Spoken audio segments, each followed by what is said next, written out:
Everybody knows we're better than what we just put out there on that field. And that all comes down to me. So that's my fault. Nole Nation, welcome into another episode of the Renegade Rundown. We're a few minutes late this evening. Bit technical difficulties myself as I've tried to change a few things up here, buy a couple new pieces of equipment, and of course none of it worked. Couldn't get anything working in time for the show, so had to fall back on the old one. But it's Tuesday. Florida State coming off a win for the first time in a long time, because obviously you lose to Georgia after the snub. Then you've got the entire 8-month off season of conference realignment talk and just having to stew in that loss. Then you come out and start out 0-3, but we get that first win off our back. The defense has looked out there outstanding. I wanted to start off as much positive as I can, so we'll start off with the defense. I've got the depth chart up there on the thumbnails everybody can see. There's some changes that were made that are great. Some that are kind of head scratchers that you just wonder, what haven't they done? There were some comments made, I believe, on Sunday's press conference about a certain linebacker, and if he wasn't quite ready, hasn't solidified his spot. We'll get into that. We'll get into Memphis. I believe this is their first or second game. I believe it's actually their first game in the ACC somehow, even though Florida State's already, this will be their fourth game. So they're going to find out. It's a little different. I kind of wish we would have got them for their third ACC game after they took a couple licks, but it is what it is. I don't think they're going to put up as many points on us on this defense as they did some of the other teams they've played. Deshawn's running a little bit late, but of course, as always, I've got my lovely and amazing co-host with me, Jen Santee, a.k.a. Jen Santee, or is it at Jen Santee 1890? Is that it? Yeah, that's there on Twitter. Right there on Twitter. You can find me at Renegade Report 1. How are you feeling? And I know we'll get into some negative feelings, but as far as what positive feelings do you have for us? How is just life for you as Florida State comes off the first win of the year? My positives are Auburn is really bad. That's a really good positive. Sorry, George, I have to hit you on that one. And my other positive was the defense didn't just lay down. And so that was nice. That was a nice change as opposed to what we had seen. So props to you. And my other positive was Ja'Kai Douglas and Lawrence Tuafili. Those were my positives. There we go. That's what I have for you. I'm trying to be nice. I'm being positive. I'm being happy. Hey, those are big positives on my end, especially Lawrence Tuafili. Everybody that watches the show has heard me rant and rave for the first 3 weeks of the year. I'm like, how does this guy only have I think he had like 12 or 14 touches through the first 3 games, and like the whole team had like 70 something carries for nothing, 90 yards, something like that. Then finally, unfortunately, Roydell Williams is out. We come to find out, I believe it's going to be 4 to 6 weeks. As we talked about the depth chart, that's somebody that was missing completely off the depth chart. We know Mike Norvell doesn't do that unless it's season ending. I believe Mike Norvell was like literally talking as I tweeted out, "Oh, he's not on the depth chart. Does that mean he's out for the season, or is there some kind of story there with Roydell?" And sure enough, somebody came out. I didn't see the specific press conference, but yeah, 4 to 6 weeks on him. So Lawrence Tuafili gets to start, and sure enough, he delivers. He's averaging 5 yards a carry on the year, 30 carries, 100-something yards. I think it's like 147 yards, something around there. And he looked great all game. I mean, when he got the ball, he delivered. I won't get into the negative parts of the offense before I talk about the defense. That's where I really wanted to start. We found out, I thought it was pretty funny, in the post-game press conference, number 5, Joshua Farmer, formerly number 44, made a few jokes early in the year like, man, we might need to get this guy back in a 44 because all the parts you're wondering about, the transfer portal guys, the younger guys that need to step into bigger roles. It was pretty disappointed him in the first couple games. He was giving effort, but it just like they were getting pushed back. Well, in the post-game press conference, I guess one of his brothers, I'm not sure which one, he's got 3 or 4 brothers that are active on social media. They're all real supportive and cool guys. Apparently one of his brothers was like, just take that cast off your hand. He was playing with a cast from some surgery he had in the offseason like 7 months ago. Right before the Georgia game, I believe. So he said, I took that shit off, and you saw the complete difference. You saw the turnaround in the Memphis game, and he just completely balled out this game. And by extension, everybody fed off of that. I mean, I think Patrick Payton had 3 sacks. I think Marvin Jones had 2.5 or 3 sacks. There was 9 or 10 tackles for loss in this game for a defense. Truly a dominant defensive performance. The only kind of place they didn't dominate was between the 20s. But Adam Fuller just they don't really ever dominate that way. It's somewhat a bend don't break, and that's what happened every time they got in the red zone. It was backwards from there. I mean, they missed one field goal that was pretty much a gimme, that block, which was an amazing play by Shaheem Brown, somebody who hasn't had the greatest year thus far. But yeah, the defense, you pretty much you found out you've got a good 20 guys you can play with, and the young guys, the sophomores, the redshirt freshmen, some of these juniors have really stepped up, and you can go down the line. I know you've got your favorites. Before I go through and talk about all of them, let you pick out some of your spend a little bit of time talking. I know you like 33 and a couple of different guys on defense. Yeah, so I mean, obviously, I'm here for the Blake Nicholson. I was not here for what was said about him. I think when you have one linebacker who actually is in position and makes plays, I don't feel like actually criticizing him and calling him out in the press conference is the best move that I would make. But I'm not a coach and I don't get paid millions of dollars to be one, so I can't say anything myself. But look, Blake Nicholson for me. Look, Farmer had a great game. I'm not going to discount that one either. I think Farmer, Nicholson for me. I know I'm supposed to be all. Look, there were some Conrad Hussey. Look, I mean, they've the young guys. Any particular plays? I know we don't have to, slob on their knob like corn on the cob or anything like that, but just any memories from the game. I'm not trying to pressure you to lie. I want to lie. I want to. We win 2 in a row on the bill here. Lying like a son bitch. But no, the defense played well. It's all right to salute the performance of certain people in there. You know what I mean? Not to interrupt you, but I digress.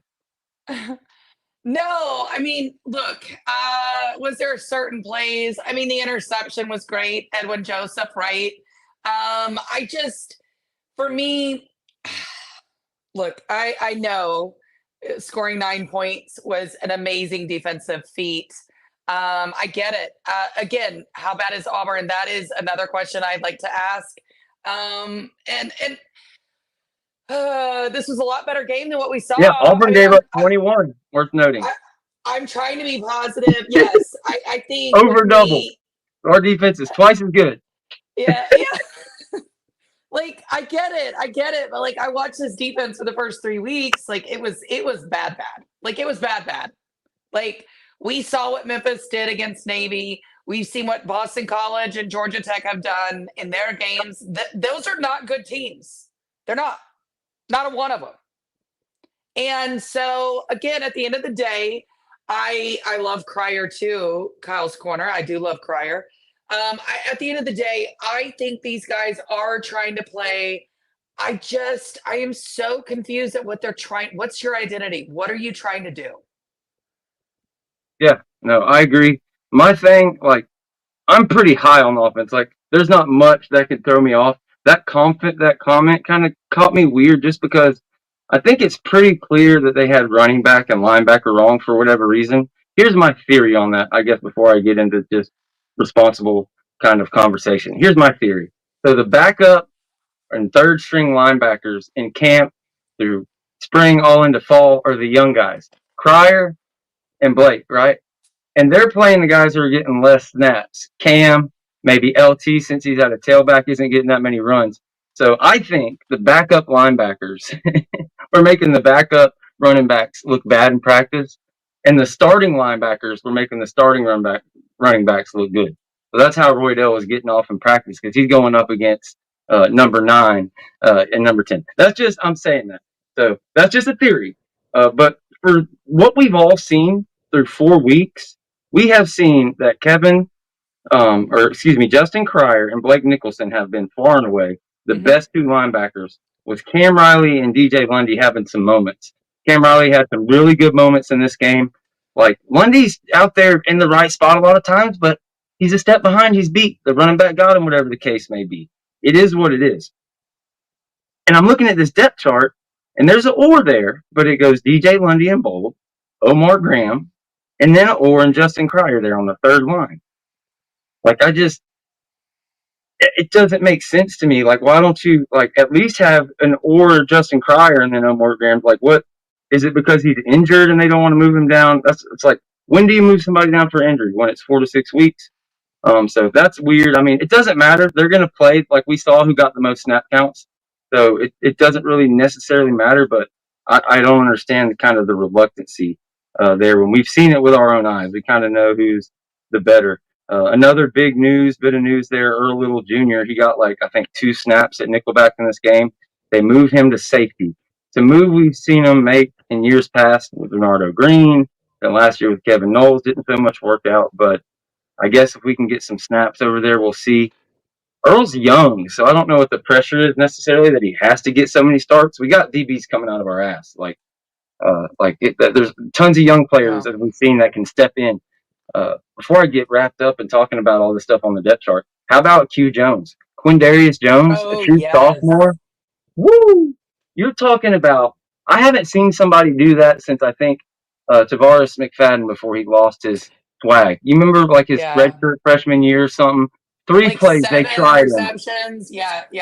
Something like and that. I mean, it was crazy. The whole series, Q did that. 3 back-to-back tries. They tried him. Their number 1 receiver.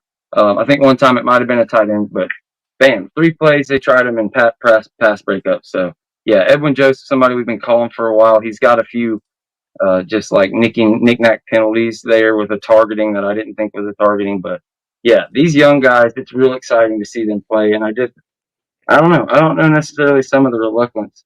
Excuse me, I can't talk. Reluctance to move people up.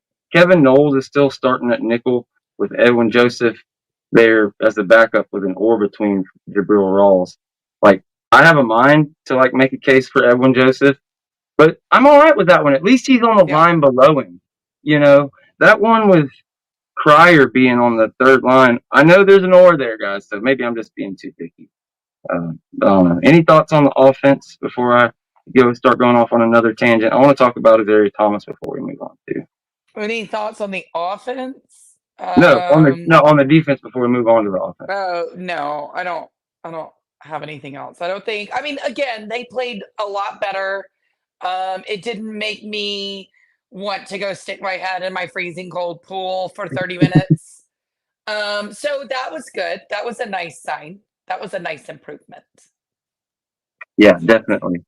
Isaiah Thomas is somebody who I wasn't really happy with what came off the effort. Seemed like he was really getting blocked out of his boots. Maybe it was just being in a bad position, wasn't being put in a good place to make plays. But this past game, he didn't show up much, but that's just because people were not throwing at him. Like, he played 73 snaps, and people are talking about they didn't notice him. You don't play cornerback and play 73 snaps in a game. If you don't get noticed, that means you were shutting that side of the field down. And we saw that. Instead of throwing over his way, they're throwing at Q Jones when he was out there and different guys, Edwin Joseph, and they stepped up and made some plays. They tried those young linebackers, and Nicholson, they got him like one time, but besides that, it was really a good thing. Tiny Hat Gang is in the chat, said 5 and 6 played nice. Definitely. 6 was definitely eating up double teams and things of that nature, and 5 was getting off. And yeah, it's what we expected at the beginning of the year. That's what it's supposed to look like.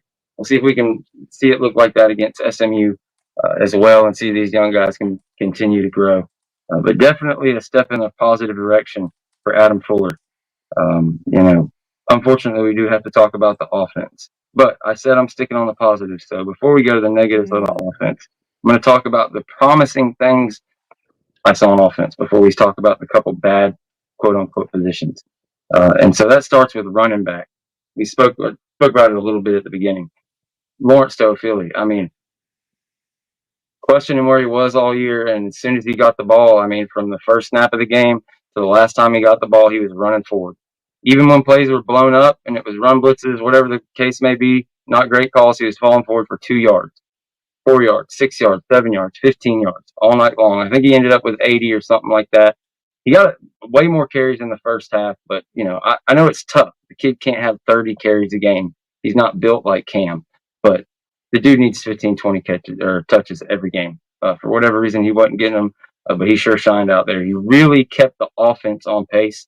That'll get to the frustrating part here in a little bit. But you heard me mention Cam, who fills in that actual running back kind of role more traditionally in this offense with Lawrence Toafili, who would normally slot at the tailback position. It's my opinion he kind of took the role of running back one in the first half of that game as far as Toafili. But on the depth chart, Cam Davis is that starting quarterback on the first line with Keziah Holmes under him. And Lawrence Toafili has Samuel Singleton, who he's seen get a carrier to, and Micah Hydanzi, who, dang, I don't remember seeing him. I don't know if he got a touch or not. I definitely didn't remember making a big play. But yeah, between those two guys, it feels like we got the right two guys on the field in Cam Davis and Lawrence Toafili. Big fan of Keziah Holmes, and Sam Singleton's got a long future ahead of him. But I'd like to see a little bit of, out of what I can out of Micah Danzy, sprinkle those other guys in. But as much as we can get LT on the field, I just feel like he's a guy who's been a part of this offense from the get-go. He got here as a true freshman, he's played, Robin. The first it was Trayshawn Moore, then he transfers out, then it's Trey Benson. He's waited his turn, and he's a damn good back. And so, yeah, keep feeding him. Ja'Kai Douglas, of course, caught that amazing go route there. It's like been struggled to get the ball thrown in bounds on those routes to give guys a chance. This one was dropped into a bucket. It was perfect. And Ja'Kai Douglas, as he kind of has his entire career, he's not an outside guy. He's not a big 50-50 ball guy, but he'll find a hole in his own, or he'll be right where he's supposed to be on a critical third down. And he continued that tradition with another big play in Doak Campbell Stadium. He'll have a heck of a highlight reel when he leaves. That's for sure. Again, he's a pretty small guy. The people have been worried about is the outside guys. Hakeem Williams finally gets back. Pretty exciting few moments when he caught the ball there. Not quite in rhythm with DJU yet, but liked what we saw. Apparently, the coaching staff likes what they saw because now Hakeem Williams is the starter at the X at wide receiver. Something me and you had spoke about last week, I think, or maybe it was me and Deshawn, but they had Hakeem, Kentron, and Malik Benson all at the X, and then at the Z on the other side, they had Darius and Williamson and the two freshmen. I didn't understand that, why he didn't split up the kind of best three outside receivers he had. 2 out of 3 at the X would make sense to me. Well, this week, that's exactly what they've done. As I said, Hakeem Williams starting at the X with Kentron Portier below him. Elijah Moore moved from the Z to be the third X. And at that Z now you have Malik Benson starting on the other side of the field as Deshawn joins the chat. And behind him, he has Jalen Brown. There's actually an or between Malik Benson or Jalen Brown, which is a great reward, again, for another redshirt freshman. This one a transfer. So it's just, yeah, I don't know. I guess technically Cryer was a transfer, but it's still his second year here. So whatever. That's spilled beans. Wayne McCoy now the third receiver at the Z. We're in the middle of running through the offensive depth chart, and we're still in the positive. We haven't made it to the two negatives on the offense. How are we doing, Sean? Did we get a victory today, or was it just practice, or what? Practice. Okay. Yeah. So for the freshman team, the kids on the freshman team? Yeah, actually just let me know they moved their game up till tomorrow because of the storm. We're all affected by this storm coming. So they moved it from Friday to tomorrow. Yeah, man, Pensacola, I made this comment on one of the forecasts. We've been missing storms by a hair for 20 years since Ivan. And it looks like this one's headed to the Big Bend, but you never know. I mean, it could straighten up and go straight, towards Defuniak and hit us, or go over towards Louisiana.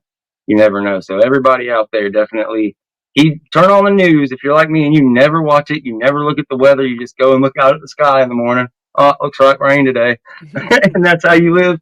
Turn on the Weather Channel one time just to make sure, because these things, you got a whole week to get ready. But I don't know, most of the people up in this area that grew up here, I start to say that, but no, I mean, if you were born after 2003 or after 2004, I guess you didn't have hurricanes growing up. We've been pretty lucky. But anyways, just be ready. Everybody around Jacksonville all the way to, I guess, Panama City could possibly be hit by this thing. So get ready for it, not to bring it down. But what are you excited about on the offense? You can go through anything regardless of what I said, but the positives before we get into the other two. Positives. I'm excited to see the young backs get an opportunity. Of course, Toafili carrying the ball a little bit more.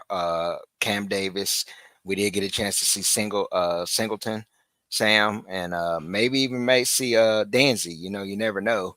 in certain situations. As far as the receiving core, like I came in on you talking about Brown. Yeah, he showed some positives in the last game, so I'm excited in seeing him also. Hopefully we'll get to see Weezy and a couple of the other young receivers this game, and maybe Landon Thomas also. Yeah, for sure, man. You've seen Jalen a lot of times. There'll be a little comeback route or find a soft spot in the zone, and they'll just sit there and like you throw the ball to him. Okay, well, the rest of the defense is still moving while you're standing there waving your hands. You're open. And that was the part of the problem early in the season. Part of it was quarterback. We'll get to later. But you've seen the last couple games, Six has been running back to that ball, fighting through, defensive backs for catches and stuff. So definitely like what we've seen out of him and making catches. I mentioned Hakeem's back. What do you think about them finally splitting up Malik and Hakeem and Portier and having them on either side of the field instead of having them all popped up on the X like they had been to start with? I'm actually excited. Move him around, allow him to continue to try to watch the progressions as it goes. Each game, the first game he was back, a little here. He had a little bit more impact the last game. I just watch for continual growth and being able to move them around. Also, like to touch on Portier, maybe get him a couple more snaps also. He can make those tough catches. Yeah, I don't know. He's really showed up sort of like Toafili. I don't know if it's that he doesn't get enough for separation or whatever, but when he's got it thrown his way, he's jumped up and made some athletic catches. Yeah. That pretty much just leaves the offensive line. And I'll go first because I don't know what y'all's feelings are. I've been a little bit contrary to most people on what I've seen. Like, it hasn't obviously been great, but you get Alex Atkins back, which is a big part of, I think, why the snap counts are why they are. It's just having that presence there. You can only have so many coaches, in the rules. That's one of the most coveted spots. He's also coaching the offensive line. So who knows to what degree it helped. It helped. It also helped having Jordan Travis out there on the sideline, too. I guarantee you that. But you get Darius Washington back. Richie Leonard wasn't on the starting depth chart. Did he play? I'm throwing a total blank. I know he did. I think they had him at right guard, and I think they moved Ferguson to left. But then later in the game, I saw Keandre at right guard. So, you know how they do the rotation. So it's so hard to watch on the TV copy to figure it out. And the offensive line numbers are so weird. But between Maurice Smith, Keandre Jones, Ferguson, I loved what I saw from the line. Part of it was having 9 back there. The young right tackle, Jalen Early, talk about a turnaround after his first couple games where he's getting serious snaps. He looked great tonight. And when he had a lapse, when there was a moment when he needed help, there was number 9 to just clobber a guy. You didn't necessarily get the throws behind it, but there was one play where it was like 1 Mississippi, 2 Mississippi. Okay, the defensive end is rolling off early, and here came Toafili across the formation, and he just leveled him. I thought he was going to get a targeting penalty, but he didn't. I was kind of upset. I was like, here we go, Ferguson, another holding penalty. But upon further review, it was a pancake. There was a moment where it could have been a hold, but then where the running back ran, the offensive line turned right into the block. So I think it was just a split second at the beginning. But I think it was a pansy call. But I can't be mad at Ferguson. I like the fight from that offensive line. They've been moving the line of scrimmage. It hasn't been, I'm not going to say they're top 5 or even top 10, but compared to what we saw the first 2 and even 3 games, I think we saw a serviceable offensive line. Certainly one that should have put 27, 30 points on the board, something like that against that defense. But I'll let y'all comment on the offensive line. Jen can go first. She hasn't talked in a while. And then we can get into the negatives, or my perceived negatives. I guess they were better. I guess. I don't know. You scored 14 points, and I get it. The quarterback is not great. Your running backs are, though. Your running backs are. And you're not scheming. Maybe it's the coaching staff. Maybe they're not giving enough run plays. I don't know. But what I do know is that your running backs are way better than anything Cal has probably ever seen or will see. And I'm not here. I don't know. It wasn't what I saw. They were fine, but scoring 14 points against sorry-ass Cal ain't it for me. I'm not going to sit offensive line here. can't throw and catch and all that stuff. I get it. That's fine. We can go straight to the They're negatives. the ones who protect the ones who can. Okay, they're the ones who protect the ones who can. Well, I got 7 seconds to throw it and can't hit somebody. I mean, what are you going to do? You said it. The running backs ran all down the fucking field. But I'm sorry. It's your time to speak. Yeah, and here's the thing: the running backs could have scored. They couldn't either. They couldn't do shit because the offensive line couldn't block them in the red zone. They couldn't do anything for them in the red zone, or the coaching staff just said, "Hey, throw this garbage play and get Kyle Morlock off my field." There you go. The offensive line, George, it did block and it was better. Another name to throw out there was Jalen Early. He did not perform very well in his first start, but with the week's preparation, because it was short time, knowing if Byers was going to play or not. But then this game, he actually graded out higher than any of the other linemen. I think he had a 70% PFF grade run blocking, and I think it was like 60-something% in pass blocking. I thought it was like either 75.4 or north of that, if I'm not mistaken. Yeah, it was a little north of that. Yeah. The thing was, I was mentioning with him is game experience. You know, sometimes it ain't just about what you see in practice. It's called game experience. Seeing that growth from a young guy. Yeah, you have to get game experience there. To allude to something you said, Jen, I'm sorry, with the I called you June, I'm thinking about my sister. That's my mom's best friend's name. Bring it on. June, if you're watching, we love you. Jen, something you mentioned about the line. It's something that they went away from. We were running a lot more split zone and stretch kind of outside kind of split zone plays earlier on, and that was the strength of the line, in which I had said a little bit more downhill and less pulling. When they went back to doing more pulling and they went away from the stuff that was working earlier with Toafili's big runs, they went more to the counter or the pulling. That's where the Cal kind of snuck in behind and, got behind the line, followed the hips, things like that to blow up the play or at least limit it to 2-3 yards. I think that was something that they made a mistake by. They went away from what was working in the run game early. Then they actually went away from Toa a little bit late in the game too. I think they should do more of that. But as far as keeping it positive on the offense, they did give DJ time when, more time than he's had in the past 3 games before this one. I think that it goes into him processing a lot faster, and he's not doing that. And some of that is just him naturally, and some of it I think is just understanding going through the offense. Tiny that, man. He's relentless with the jokes. And I don't know if this is like a pun because it says Moloch. But I don't know if that's something that's going to get this demonetized to the security law. But he's like triple entendres in the comments with the hates on the players. But no, I couldn't agree more. Before I move on to the negatives, I will say you mentioned some of the counter stuff. We saw a little something there from Jalen Early that fits what Alex Atkins wants in that on a few of the counters he ran. Because you saw him, I mean, he looked like a fullback with some of that footwork when he had to shuffle through some traffic and run one of those. We saw a positive play there. So definitely some positive stuff there. I'm going to give the coaches a pass on Toafili. I think he took a couple pretty good wallops, and they were just trying to make sure they had him in the fourth quarter. He got the touches I want him to get this game, but definitely as much as you can get him in there. Before I go to the negatives, we all know what the 2 are. You already started talking about them. But one more positive there. What was I just talking about? I'm off like that. We'll just go to the negatives. Okay. Before I go to quarterback, Lawrence Toafili at quarterback. I'm still confused why we haven't seen the Wildcat at all. Because they're talking about all this stuff with Brock Glenn. Is it like that DJU's so fragile that they think a series with Toafili at the Wildcat will make him feel put out or something or hurt his confidence? Because, for the life of me, do they think people have that Louisville tape and it'll never work again?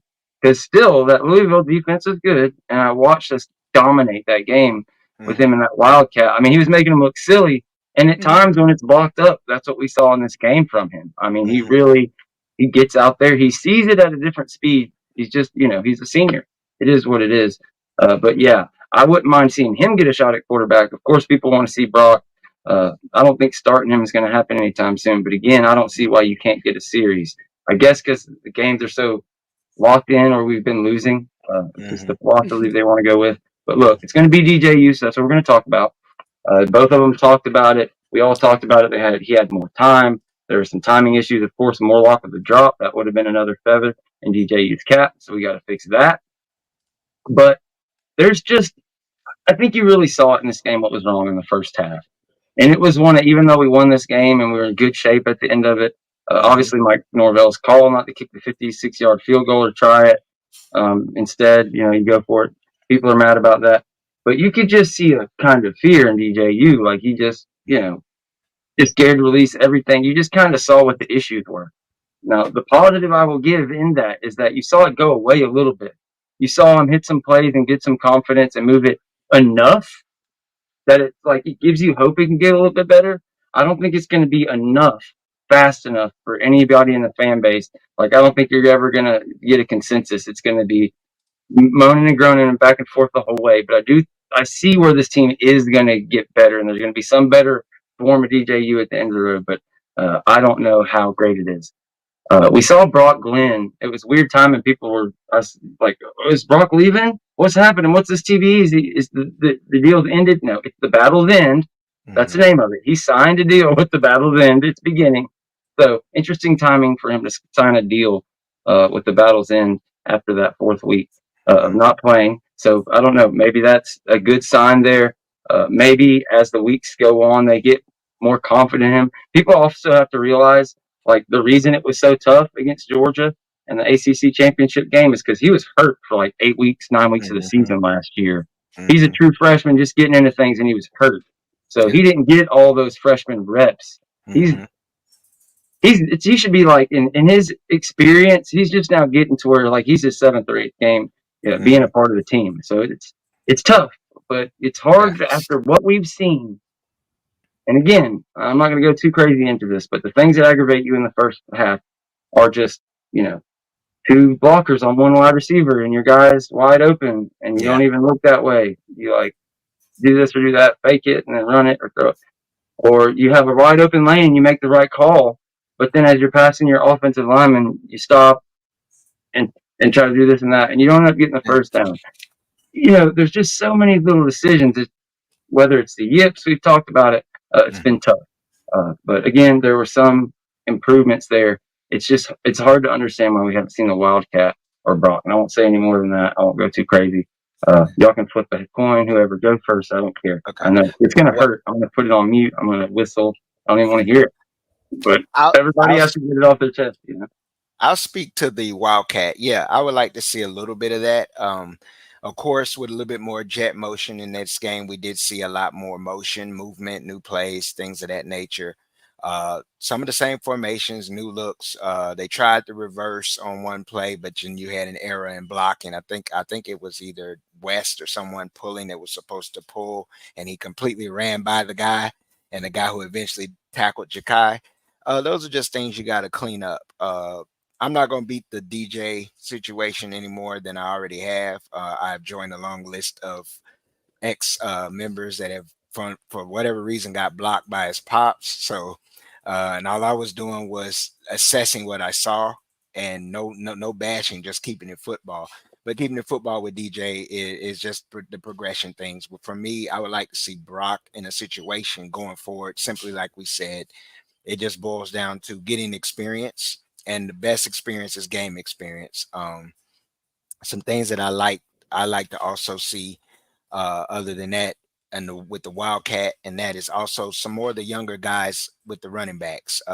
Utilize Cam a little bit more as a hammer. Some things you saw with Sam Singleton, I think he could have broke one if he got more touches, but I like the shortened rotation. They shortened the rotation in that game. They kept it. I don't really have a lot of negatives, but they kept the rotation short, and with Williams being out, they did bring in one of the young guys in Singleton. I think if Singleton and with Cam, it's more to the just experience, being able to see the hole faster. The more touches they get, the more experience they get, you'll start to see them break a lot more open runs. I think we do need to stick more with the downhill style running. But with Brock, I'm not saying Brock, and I posted this on Twitter. I'm not saying that Brock is a savior. He's not. I'm not expecting it, but we got to understand a lot of us have we beat him up last year, and we beat him up coming into this offseason without realizing or forgetting that he only had a sample size of playing time. The Southern Miss game, the North Alabama game when Tate went down, the Florida game when Tate went down, and the Georgia game when Tate left. That's not enough reps, and he had already missed a lot of games during the season with the hand injury. So to say he doesn't have anything, I wouldn't say that's necessarily true, but there has to be some questions if he's not playing on both sides, evaluation and development. Where are we? Because you're seeing other quarterbacks all around the nation, freshmen or redshirt freshmen, get at least the opportunity to get a few snaps here and there or coming in. Look at Oklahoma. They just benched their quarterback. Yeah, Oklahoma just benched their starting quarterback, who was a high-ranked guy, and then the freshman who comes in, redshirt freshman, comes in and throws for at least 32 yards and a touchdown. I mean, that game was pretty much, it looks closer than it actually was, but just speaking to the opportunity, what is it about this system that it takes that long to develop a quarterback? We're going on year 2. He should be able to at least come in as a redshirt freshman, sophomore, and contribute. And that's why I just speak to, does DJ really fit the system more so than him just naturally not being able to go through his progressions and things? But that's it. Yeah. Yeah, no doubt, man. Look, I think the coaching staff and the messaging, I think it's, kind of to what we saw about it, just looking like he's scared out there. I think the confidence has been a big part of it. Hoping they turn the corner. Here's one thing I'll say before I turn it over to Jen to get her final thoughts on it. Like, if you keep winning, this conversation about Brock and this Wildcat and everything else will slow down. If you win 2 or 3 in a row. And I feel like if he can get that going, win 2 or 3 in a row, win 2 out of 3, whatever the case may be, take down one of the better teams, knock off a ranked team, whatever the case may be, then all of a sudden when you're having success, you'll see him sprinkle in the Wildcat. And you'll be like, well, why couldn't we see that 3 months ago? It's like, it is what it is. But yeah, at the end of the day, they got to win. I'm pumped. If we could come out there and our defensive line could just make SMU crumble, and all of a sudden you see some of the athleticism on our offense show up against a team that isn't really used to playing P5. Like these teams that schedule a couple P5 teams every year, and then they go run their G5 schedule. You seen it, UCF's first year in the P5, it ain't gravy. It ain't chicken and gravy. Don't matter, Pac-12, ACC, Big 12. It's a little different. Not so much the Big 12 now because it's literally half G5 teams. But anyway, Jen, final thoughts there on the offense. So, for me, why we haven't seen the Wildcat a lot is I'm not convinced that Lawrence Toafili maybe wasn't banged up a little bit at the beginning of the year, and walk with me with this, because you see Roydell starting, you see all the things, and you saw him make mistakes that you don't see Lawrence Toafili make. And was this because he was a little banged up? And I know that Mike Norvell is not a guy who's going to put him in the Wildcat if he thinks that it's going to get him injured a little bit more. And he's also not going to use it against scrub teams like Boston College, Georgia Tech, and Memphis, who you lost to. And I don't feel the need to get him any more hurt playing those teams and doing that. And it wouldn't surprise me. I'm not saying that that's what happened. It just wouldn't surprise me if that's the case, because we know he doesn't discuss injuries or go into that. So that's what I would say for that. We talked. Oh, sorry. Oh no, go ahead. No, go. I thought I go ahead. It's your final wrap up. So the other thing I would say is with Brock, I think Brock with that Memphis swagger probably could have brought something into that game. I do get it, but it also makes me know that I am not paid millions of dollars to be a head coach. And I feel like if Mike Norvell thought Brock Glenn was going to win him games, he would be starting games. I don't think any of the rumors that are going around about how DJU needs to start these, he needs to do this, he needs to do that. He's been promised this for money. No, you know what's promised for money is winning games. Okay. Winning games for coaches is what means most. It's not for NIL deals or side deals or any of that bullshit that we're all talking about here. Okay. We all have to stop that. I think that, again, if Brock showed him in practice that he was better, I think Brock would be starting. And I think we all need to understand that at some point. And I'm not saying don't start Brock. That's not what I'm saying. I think putting a kid out there under the lights, because we all know what happened with Jameis in practices. He sucked in practices. And once he got under the lights, maybe that's a situation for Brock, and that's something that Mike Norvell has to understand. We don't know. We're not there. I'm not there. So I want us all to understand nobody is trying to be negative. I'm not trying to be negative. I'm trying to just be real with you guys. I just don't know that this team was as good as we thought it was going to be. There you go. And I think we all have to take that pill. We've got to swallow it. We've got to realize it. And maybe these 3 games are the only games you're going to lose. I don't think that's true. But it could be. It could be. And we just don't know. So let's all just maybe enjoy it. Who's going to Dallas? Let's take a roll call. Not me. But, you know, I don't know. Let's just have some fun. And I just think that you have to look at things in a rational situation. I think Lawrence Toafili is not doing a Wildcat because, one, they didn't know that they would need it, or he's just not healthy enough for it. He's going to take some wallops. An offensive line can't cover it. You know that. I know that. That's just the truth. There you go.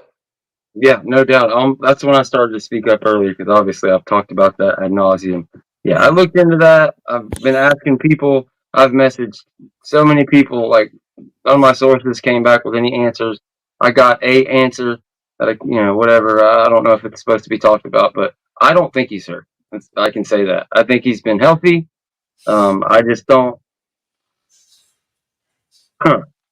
It's not like he got a bunch of, like, there's him getting like 2-3 carries in games and 2 or 3 touches. Like, he had to drop early. Was it the Memphis game that I called out? He looked funky. He's out there weird he got 24 yards, but it just didn't look like him. So I don't know what the deal is, but he finally got the amount of touches he needs. Like, in this game, yeah, he had like 17 carries. I don't need him to go on the Wildcat. But it's like the fact that, okay, well, he's only got targeted twice and got 2 carries. Why not throw him back in the Wildcat when we need a drive or whatever the case may be? But yeah, the fact that he's out there getting carries is good. But he's not a guy that you can have 25, 30 carries. He won't hold up. But if you can get him 15, 20 touches, I'm all for it. And I think that was very poignant what Jen said about Mike Norvell and DJU and Brock and that whole situation. I think that's right on the money. That's Mike isn't going to be swayed by the media or social media or anything like that either. If he believes DJ gives you the best chance to win, that's what he's going to go with. And again, you can rack them up. You can get 2 or 3. All of a sudden things change when you start winning. Football is a game that a couple things can break down, or you can have a couple guys in the wrong spot, and it can make it all look really bad. All of a sudden, your linebackers start filling the gaps, and your safeties aren't getting burned, and your defensive line's getting home. Like, it started with 5, and you just saw the rest of the defensive line come alive. So can we continue to see that? One thing before I'll offer some call-ins. We probably won't get any, but I'll throw the number up there. Okay. One thing we've talked about a lot, all 3 of us, is Sione Lolohe has looked great. Didn't know if he's maybe been beat up as the reason he wasn't getting as many snaps. But when you look at the snaps on this week, I don't remember them all by heart, but I believe he had 38 snaps. Something like Marvin Jones had 45, and then 11 had 50 or something like that. All 3 pretty close. So I was happy with that. I've been screaming from the top of my lungs all year from my, never been a coach or anything. To me, it looks like you should have 11-7 with an or with 13 over there. And then whoever can come spell him, if you want to throw one of them over there, whatever the case may be, get Byron Turner snaps.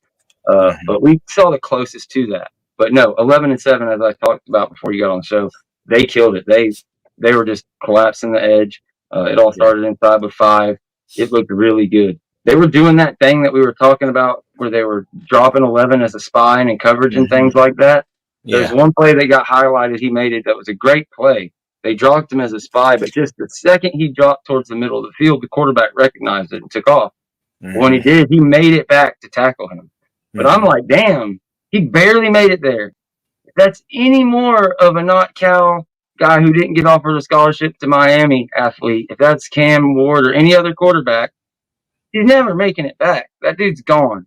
Yeah. So it's like, I don't know enough about football. I would like to have more conversations, but I'll put that the first question to you. What do you think about that? Are you excited when you see him make that play, or do you wish they left him there for the quarterback to read and just not bail out in the first place?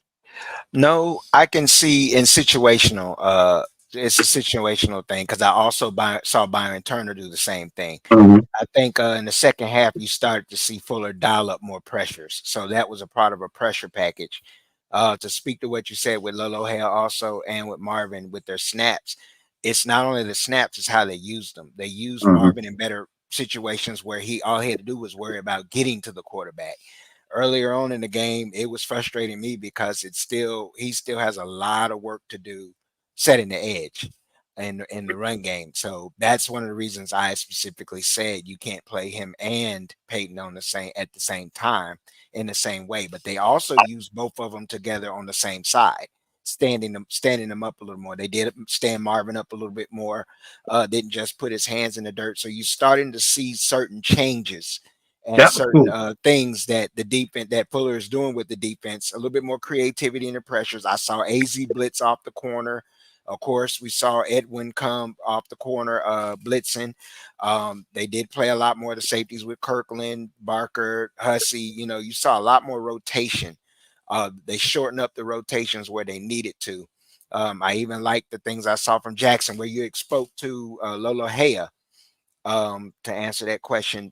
Farmer, did you see where they set Farmer on the edge also to help kind of contribute to being able to set the edge in certain situations? We're back to that Louisville game. And yeah, Adam Fuller in his bag with the movements, the feints, the keeping the offense guessing. Stunts, yes. Twist, yeah. Did you notice the headsets went out at the beginning of the game again? Yes, I noticed that too. Or just when we were like going good. Mm-hmm. We get the first drive of the game, everything's hunky dory, and it was like the same thing. I made a conspiracy theory, but I wish they would just throw it out. It seems like every game it goes out on one side, and then both sides. Like if you're ever struggling with it and you're on the bad side of it, just like cut a wire or something. Mm-hmm. You're right, George. Because offensively, we were actually going a little bit of tempo, and it got them in a rhythm.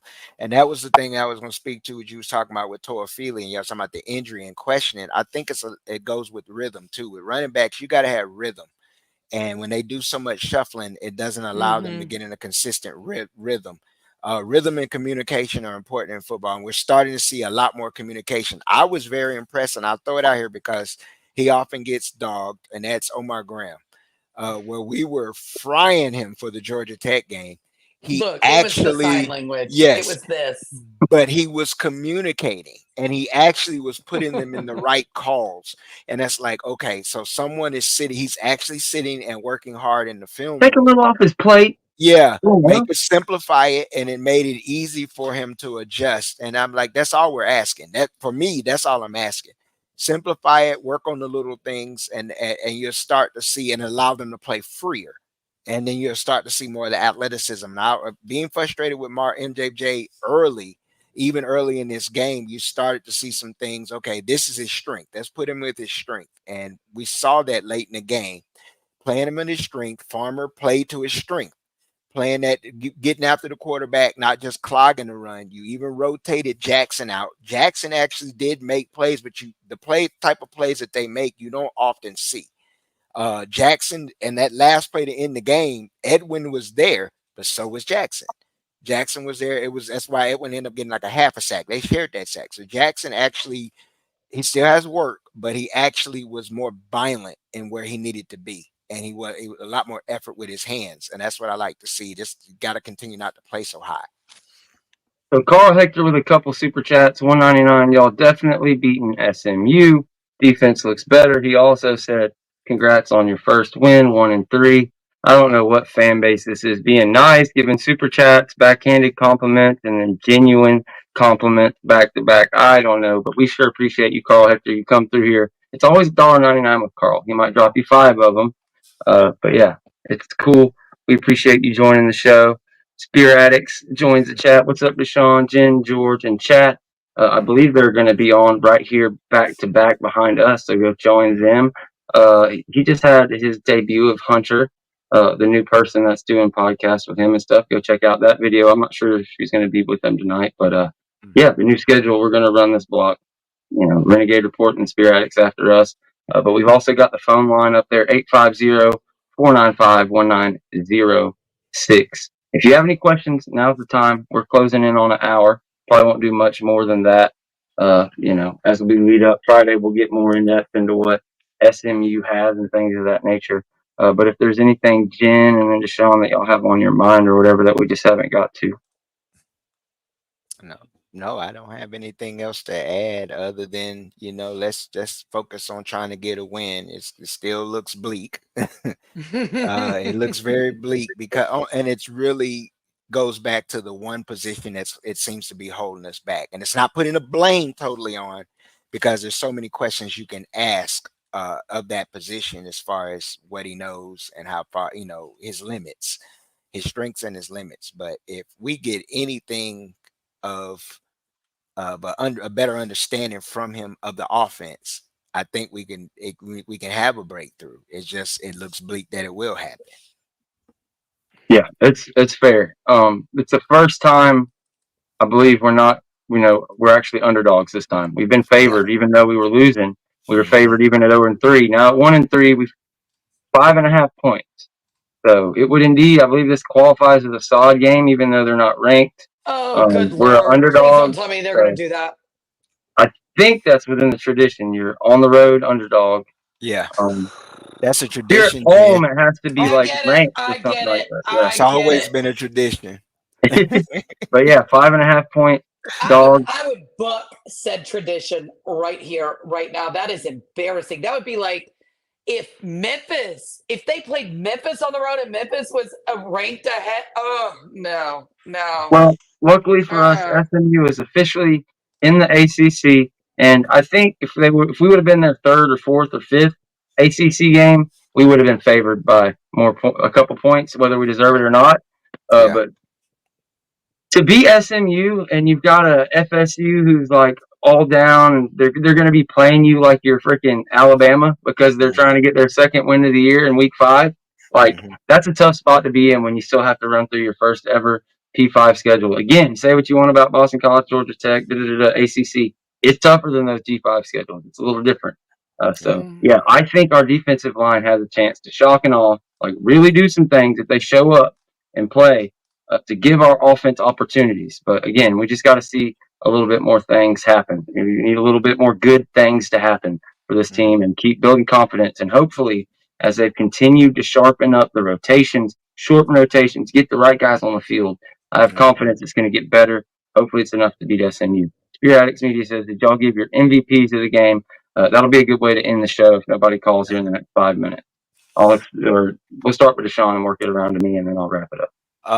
Real easy. I'm gonna split it between Peyton and Farmer. The two upperclassmen stepped up and led the defense. I mean, it was really a good thing to see. We saw something that we hadn't had in a while, 3 sacks in the game. And then the honorary is Jalen Early. And I'll throw that out there because in his second game, he performed well. I like those. Jen? Yeah. For what defense? I guess just all MVP, whatever. Ja'Kai Douglas and Joseph. I guess that's what you get from me. It's a very short list. Very, very short list. Well, that's 2 good players at the top of that list. Made there you go. 2 big plays in the game. Excuse me. But we got our first caller here. You're live. You know what to do with it. One more, Mastromano. I'm sorry, Mastromano and Fitzgerald. There you go. Those are the only good players that we've got. There you go. Well, Fitzgerald didn't get much of a chance in this game, but Mastromano, he definitely had that one beautiful play where he took his time on the punt, which is big. If you can get good protection, that's another thing that you need an offensive line for. If you can kill 3 seconds and then punt it and get everybody down there, it was a thing of perfection. But I'll shut up. You're live. Go ahead. Yes. The Tiny Hat CEO has returned. to the Renegade Rundown. Shout out to George. Look at it. He got on his Sunday's best with his little button up right there. Jen got her little shoulder meat out right now, looking like she getting ready for Christmas already. Was about to start singing that Mariah Carey song that pissed us off for 3 months out of the year. And shout out to my boy Deshawn. I see you, baby. You out here doing work. I hope the young buck is out here snatching all the socks off of the people that he decleating out there on the field. See, one thing that I wanted to go over, y'all talking about MVPs. All y'all got it wrong. Yeah, we can give it to Joseph. We can talk about Q. We can talk about Farmer and Payton. Nah, hell nah. The MVP of that game was us, the FSU fans who have been busting Mike and everybody, every one of them other coaches' asses by not paying attention to what they got on the roster. We've been telling them boys who we want to see on the field because we know bad football when we see it. We know good football when we see it, and we know when we ain't got no dogs out there. We've been doing this for 30 plus years out here in these streets, so we can tell when they loafing. We can tell when people ain't got that heart. We can tell when there are young bucks that are out there ready to go, and we not doing what we supposed to do as a staff and getting them on the field. No, we the MVPs. Every single person that is in this chat, every single one of us that's online on the timeline, every single one of us that show up in that damn stadium every week to watch this rat ass squad go out there and look like pure ass bouncing on camera. We told them what they needed to do, and they finally started to listen, and we picked up the dub. Now, when we go over there to Dallas, ain't shit happening in Dallas. You know how I know this? Because we just watched a professional team get moved like furniture out here by 2 different NFL squads, so they already down in the dump. So we gonna go over there and just snatch SMU heart. If Mike do what we tell him to do, Mike got to get out there and call proper plays. Mike got to get out there and make these young bucks go out on the field and show everybody that we do got the talent that we recruiting and developing out there. If Mike them ain't ready to put up no points, I saw Red Lashley. Red Lashley was running his mouth. He act like they finna put 35 up on us. He don't seem like he's scared of this FSU defense at all. Well, it's time for Dr. Evil that we got calling the defensive plays to get off his ass and make some shit happen. Right? Because he already on my bad list. See, that's another thing I wanted to say. Y'all boys didn't get down on Fuller sorry ass. Fuller opened his mouth and said Blake Nicholson didn't solidify his spot on the field. Well, what the hell are you looking at? What the hell are you looking at? Blake Nicholson is one of the best linebackers you got. He act like he got options. I'm sorry, you got Randy Macho Man Shannon out here recruiting your damn linebackers. You telling me that he couldn't solidify a spot when he the best cover linebacker that you got? Man, if you don't get your raggedy ass out of my press box, I don't want to hear nothing out of full ass no more. All right, we the MVPs, and if Mike want to make sure that this team develops and progresses for next season, we talking about the future of the program. I'm a real FSU fan. I want us to win every game, but when I see a lost season like we got right now, I'm already on to the next one. Let's get these young bucks out here and let's let them boys go do work. But Mike gonna have a hell of a lot of problems out of me if we go over there and get embarrassed in Dallas to SMU. SMU, are you serious? Is this what we doing right now? Oh, sorry ass squad. This ain't the Southwest Conference no more. Skip Bayless ain't covering these teams in the 1980s. They ain't handing out envelopes full of cash no more. Shut your ass up if you think SMU gonna do something to us. The hell out of here. So to shout out to everybody in this chat right now, okay? We the MVPs. We the MVPs of this game. Tiny Hat Gang, we out. Tiny Hat to sink and to the point as always. Yeah. You know what? He's not wrong about that. Like, look, are we back to the Metro Conference days when you lost to Memphis? Is that what we're doing? Because that's what it was, right? That's what it was. Yeah. But I don't think we were losing to Memphis out there. I mean, in basketball at least. Yeah, Elliot basketball Perry out there just drowning, down in threes on your asses, all the things. And by the way, I am a Memphis basketball fan. I'm a Memphis fan. By the way, I get it. I understand this. But Florida State is my first and only love. I need y'all to get this shit together. I want you to get this shit together. I don't want you to fail. I'm not Seymour out here hoping that you guys are failing on everything. I want you to win. I would give up my house to get a good offensive lineman, to the area. You know what I mean? Like, take 300,000. Take it. Just take it. You know what I mean? What's the Nick from the movie you're always talking about? You need to find us the blind side and bring him down here to Tallahassee. Hell yeah. Like, whatever. Come on. Like, let's do no, it. don't do that. Don't do that. Sponsor a few children. You really would help somebody. You would be what they portrayed in the movie, not the real story. Let's put it that way. That's true. It'll be a fairy tale like that. But no, it's funny. SMU got the death penalty, like, so we can't lose to like a zombie football team, basically, coming back from the dead. So that would really stink. I don't know. We've lost to Miami before. Isn't that the same?